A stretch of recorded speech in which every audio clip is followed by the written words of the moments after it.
Thanks, Graham, and welcome everyone to this webinar. Don't worry, it's not going to be death by PowerPoint. As Graham said, it's only going to be 22 minutes long. We've got it looks like quite a lengthy agenda, but really it's only covering three sort of things. You know, why do anything and why now? What are the threats out there and what could potentially be the impact to you, and what are your options? And then really, how can RS22 and CCS help you? So when I started in industry many years ago, our idea of information data security and privacy protection was basically locking a filing cabinet up at night. And that protected everything. That protected our intellectual property, that protected all of our paper-based data and information, and make sure it was always private. And our controls were quite simple. Only a certain number of people had access into the filing cabinets to actually do it. But now, more businesses are dependent absolutely on the information and data and the privacy of that data, because we all work in extended ecosystems. I do as a business, Graham does as a business. In fact, his extended ecosystem has been one of RS22 suppliers, part of their supply chain.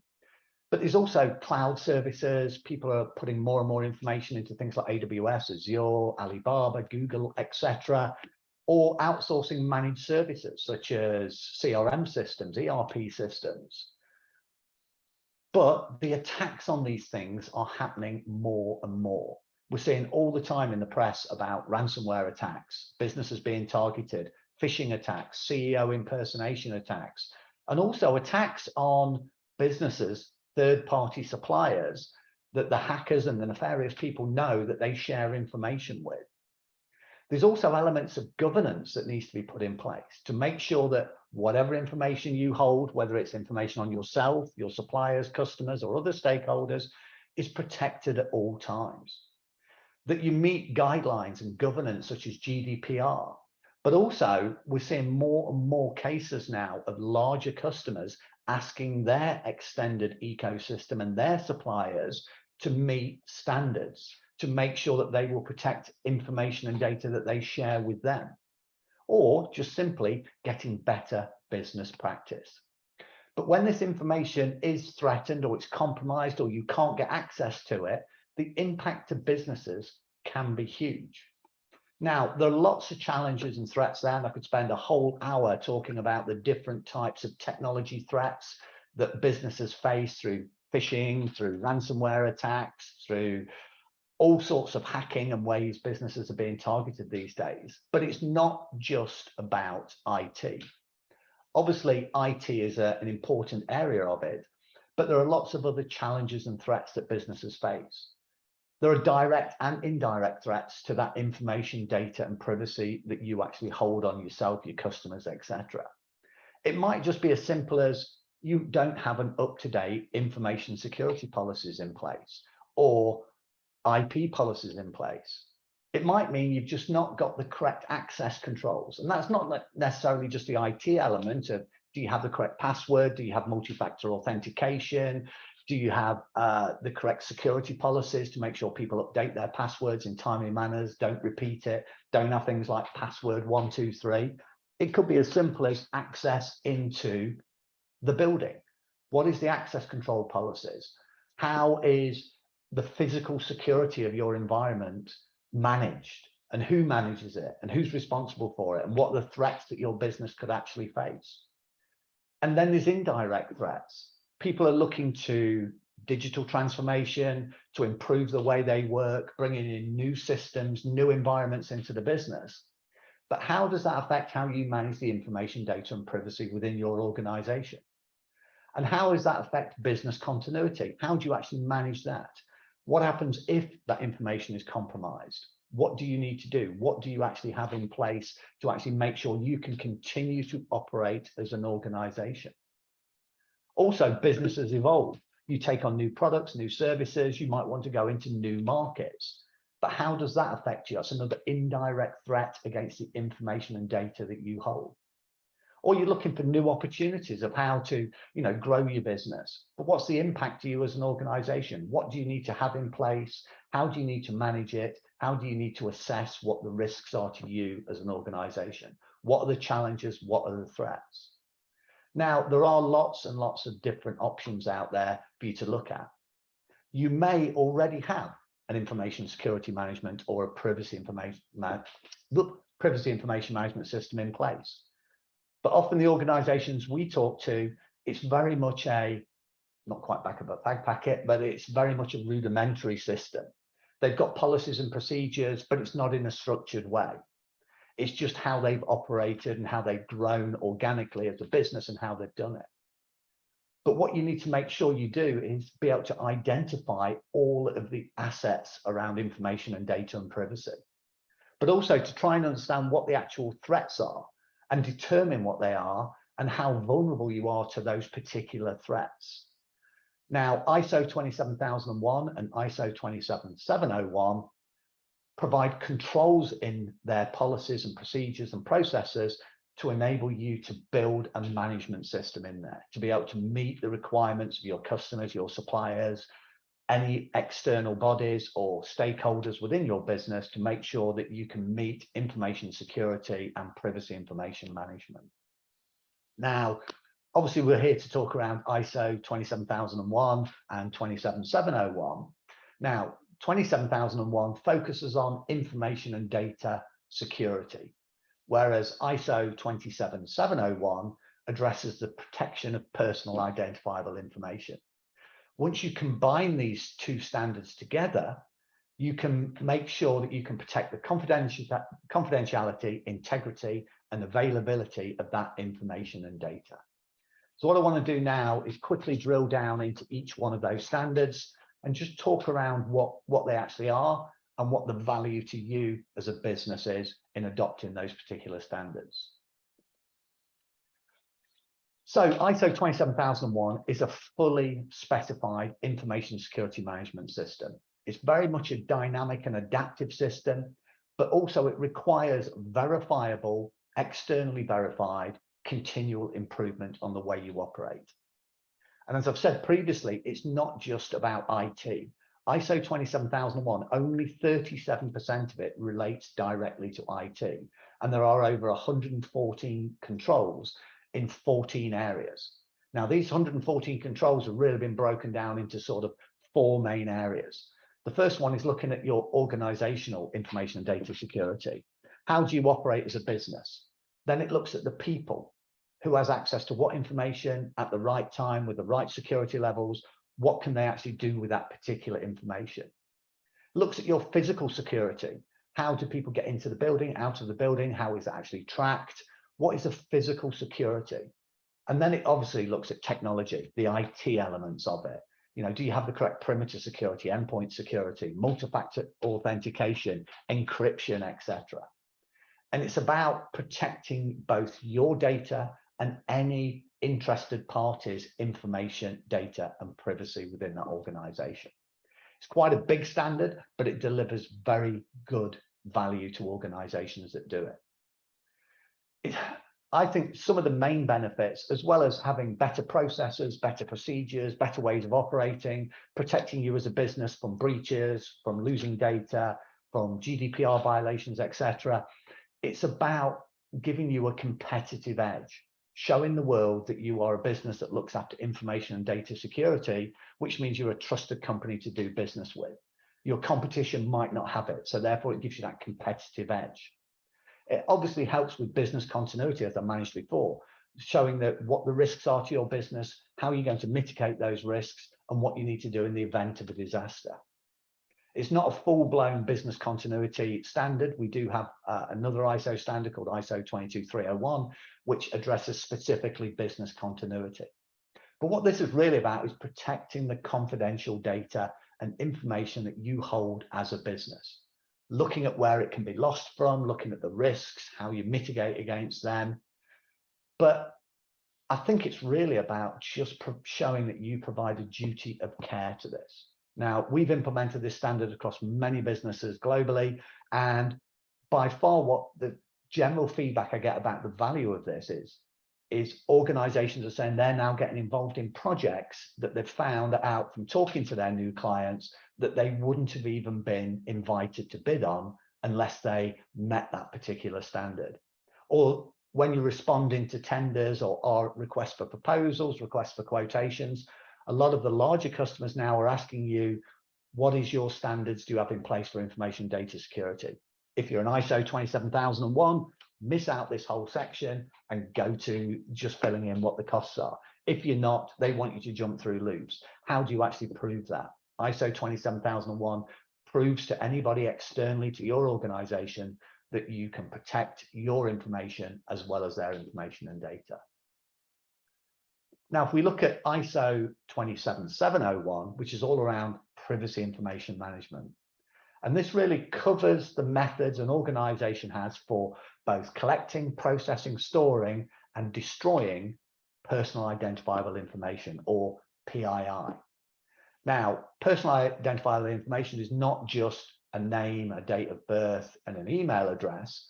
It can include things like national insurance, electronic identifiers, IP addresses, geolocation tags, ID footers, and things like that. Lots of different information. And what this standard does, it gives you a guide of how to protect that. It enables you to establish policies and procedures and maintain the privacy of the information you hold, and puts in the controls necessary to actually do that. It's a very good standard to add on top of ISO 27001. You can't do 27701 for privacy on its own. It can either be added to an existing ISO 27001 to give you that better control over personal identifiable information, or it can be added at the same time in an integrated management system. And again, it delivers significant value. Obviously, I've mentioned before, it builds that trust up. But I think equally as important, it really helps employees within a business know what their roles and responsibilities are regarding information, regarding private information. It enables make sure that they understand the processes, the procedures, what they need to do, so that you don't have breaches and potential violations of GDPR, which can lead to penalties, fines, etc., etc. So now we'll come on to the why section. So why now? Now, you may not have had any loss of data, loss of information, or privacy breaches in the whole history of your organization. But what the standards do is they enable you to prove to the external marketplace that the way you manage information, data, privacy is based on your current performance, not history. Because it's a certified standard that has to be independently verified, it means that you can put your hand on your heart and say, regardless of what's happened in our past, that we've never had anything go wrong, we have been evaluated as an organization that looks after this. Obviously, there's reduction in cost and potential things like penalties, fines, business damage, sending out remediation letters if you've had that, keeping and assuring your staff, making sure that they know what to do in the event of a breach, that they know what to do and how to actually reduce that as a business. And it's about enhancing your reputation in the marketplace, assuring any stakeholders in your business that you are looking after the information, data, and privacy, and protecting yourself and your actual business. Now, there is obviously a cost involved with implementing ISO standards like ISO 27001 and 27701, but we see it more as an investment. Now, myself, I invested in ISO, and CCS are an ISO 9001 business, and I saw that as an investment. It's an investment in your company, protect you, your customers, their data, any third parties, to protect that, to make sure that you can continue to operate as a business. It protects your employees, and it's an investment in those employees to make sure that they understand what their roles, their responsibilities, and how they handle information and data, and to make sure it's done in a controlled way to enhance the performance of those individuals. It's an investment in your customers, to make sure that you can provide a high quality service, that you can reduce the risks associated with looking after information and data and privacy of that information, that you can meet service level requirements that customers may have on you. But more importantly, I think, is to ensure them that they're working with an organization that looks after and is focused on information, data, and privacy as a supplier to them. And obviously, it's an investment in your future to make sure you can continue to operate in a secure manner, prove your privacy credentials to a global market, because ISO standards are a global standard, but also to grow and develop in a controlled way. Because, as I mentioned earlier, ISO is very much a evolving standard that's about continual improvement. It enables you, as your business grows, to grow with it. It's not just this is how you operate, we can't work out these barriers. It's about growing you as an organization. So how can RS22 and CCS help? It's really simple. We will give you advice and guidance throughout the entire implementation process. We come in and we assess your existing management system by doing a gap analysis. Now, some of the organizations we work with have a lot of processes already written down, a lot of procedures, but they're in an ad hoc, scattergun approach. We can bring that together into a single management system. Other customers that we work with literally don't have anything documented. They work in a relatively secure manner, but nothing is documented. It's either in people's heads, written on the back of a fag packet, or it's just known in the company that this is how you handle information and data security. Doesn't matter what level you are, we can work with you as an organization, and we will build a bespoke management system. We write up all the procedures and processes. We don't send you frequently asked questions and point you at a portal telling you, you do all the work. We do the work for you. We do all the heavy lifting. We'll produce all the documentation required. We'll even train somebody within your organization to manage the system on an ongoing basis. If you don't have anyone available to do that, we provide a variety of different services to complement the ISO implementation to enable you to do it. And finally, you go for the registration and certification with a certification body of your choice. Now, we work with a company called QAS International, fully international company, have done tens of thousands of ISO certifications to the standard. Or you might want UCAS certification if you're dealing with public sector, or you're being mandated by one of your customers saying you must be UCAS. Any work that we do will meet both the independent and UCAS certification. And it's really to make sure that when you go to become ISO certified, that it's as easy as possible for you, that it's at a fixed price, that you know there's no unforeseen costs, and it doesn't matter how complex you are as a business or how long it takes, we will just stay with you throughout the entire process. Now, as I just mentioned, we do additional ISO, providing managed service around that. There are a host of other ISO standards, 9001 for quality, environmental, health and safety, business continuity, food safety, medical devices. There's a whole host of different ISOs we can help businesses achieve. We can obviously provide additional training beyond the internal auditor instruction, whether that's classroom-based, online, individual training, group training, it doesn't really matter. And we can support you in terms of pre-audit visits or management review of your existing system, or providing you that management service. Or if you've already got ISO standards, but they're all very much their own management system, we can integrate them into a single management system to reduce the overheads on your business of managing those and to give you additional cost savings throughout that process.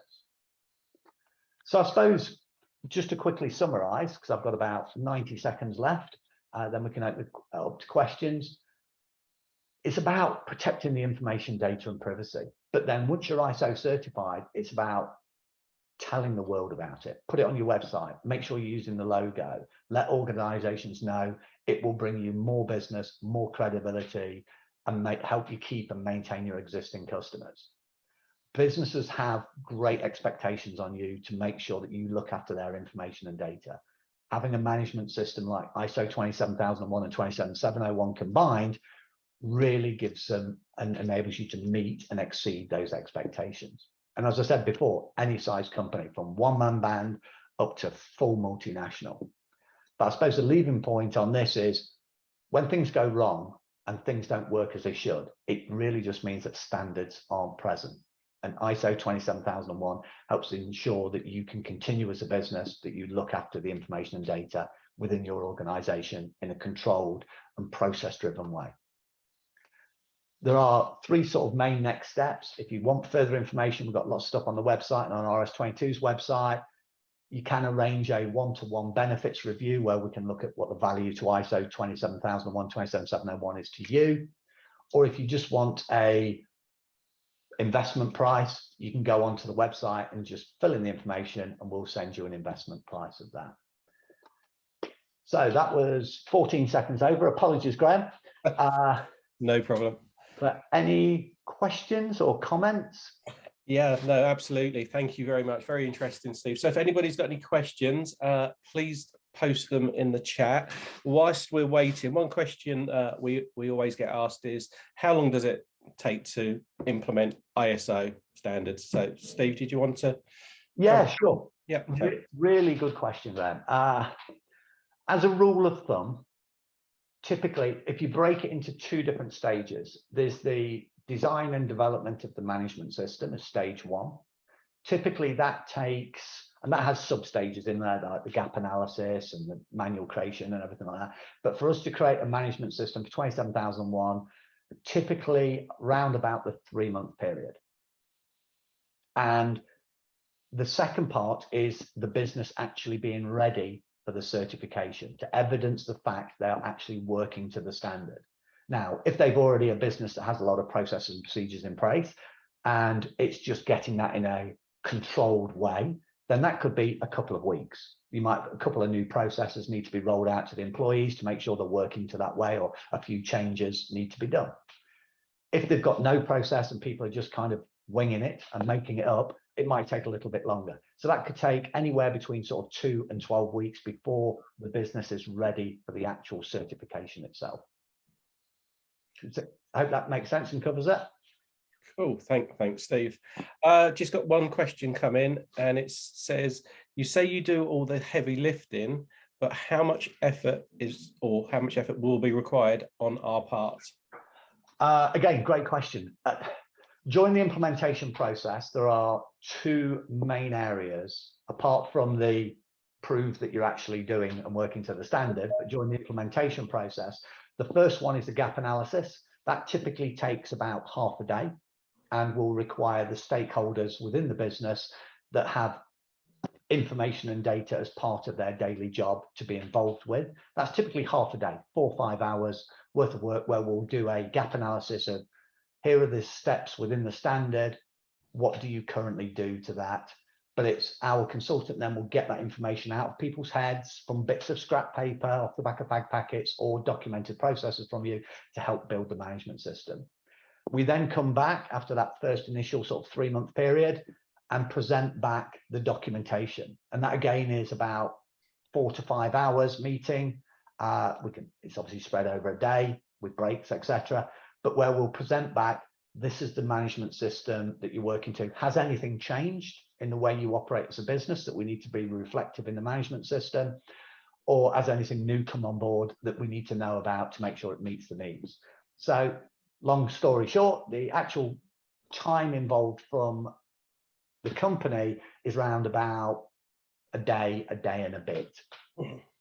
But then they have to then make sure the processes and procedures that are in the management system is rolled out afterwards. That will take more time depending on how process driven they are as an organization. Superb. Thank you, Steve. So no other question at this time. So what we'll do, we'll follow up. We'll provide everybody with a link to a recording of this webinar in case they want to share that internally. Any questions that you think of after, please send an email to either myself or Steve and we'll follow up. But thank you to everyone for your time today. And Steve, thank you very much. Great presentation today. Thank you, guys. No worries. Thanks, Graham. Have a great day, everyone, and a great weekend. Likewise. All the best.